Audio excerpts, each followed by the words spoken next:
இந்த ஃபியூச்சர்ஸ் மார்க்கெட்டை பொறுத்த வரைக்கும் நமக்கு சிஎஃப்டி மாதிரி ஸ்டாண்டர்ட் மினி மைக்ரோன்னு 3 டைப்பில் லாட்ஸ் கிடையாது. இங்கே மினி கான்ட்ராக்ட் அண்டு மைக்ரோ கான்ட்ராக்ட்னு 2 டைப்பில் தான் இருக்குது. மினி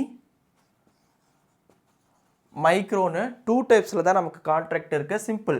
இங்கே ஒரு மினினா 10 மைக்ரோக்கு ஈக்குவல்.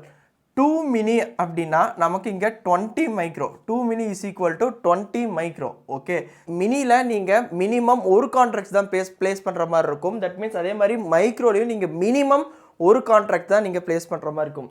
இப்போது மைக்ரோவில் தட் மீன்ஸ் மைக்ரோவில் நீங்கள் ஒரு கான்ட்ராக்ட் நீங்கள் ப்ளேஸ் பண்ணுறீங்க, 1 கான்ட்ராக்ட் நீங்கள் ப்ளேஸ் பண்ணுறீங்கன்னா is equal to 0.1 mini. Okay, மைக்ரோவோடைய 10 டைம்ஸ் வேர்ஷன் தான் நமக்கு மினி. லைக் நமக்கு ஸ்டாண்டர்ட் மினி மைக்ரோ எப்படி 0.1 0.01 அப்படி நமக்கு போயிட்டே இருக்குமோ அந்த மாதிரி தான். பட் இங்கே நம்மளால் அந்த 1.5 லாட் அந்த மாதிரி நம்மளால் எடுக்க முடியாது. அதுக்கு பதிலாக நம்ம மினியில் ஸ்விட்ச் பண்ணி நாம் எடுக்கணும். ஓகே, எப்படி ப்ரோ ஸ்விட்ச் பண்ணுறது? லைக் சிஎஃப்டி பொறுத்த வரைக்கும் நம்ம இன்ஸ்ட்ருமெண்ட்னா நமக்கு கோல்டுனா XAUUSD தான். அதிலே தான் நம்ம ஸ்டாண்டர்ட் மினி மைக்ரோன்னு நம்ம எக்ஸிக்யூட் பண்ணுவோம். இது எப்படின்னா லைக் நமக்கு இன்ஸ்ட்ருமெண்ட்டை இங்கே செலக்ட் பண்ணும்போதே நமக்கு மினியோடைய இன்ஸ்ட்ருமெண்ட்டாக மைக்ரோவோட இன்ஸ்ட்ருமெண்ட்டாக நம்ம பார்த்து தான் செலக்ட் பண்ணுற மாதிரி இருக்கும். நிறைய ட்ரேடர்ஸ் வந்து அது தெரியாமல் லாட்ஸை அதாவது கான்ட்ராக்ட்ஸை மினியில் போடுறதுக்கோ மைக்ரோவில் போடுறதுக்கு மினியில் போட்டுறீங்க.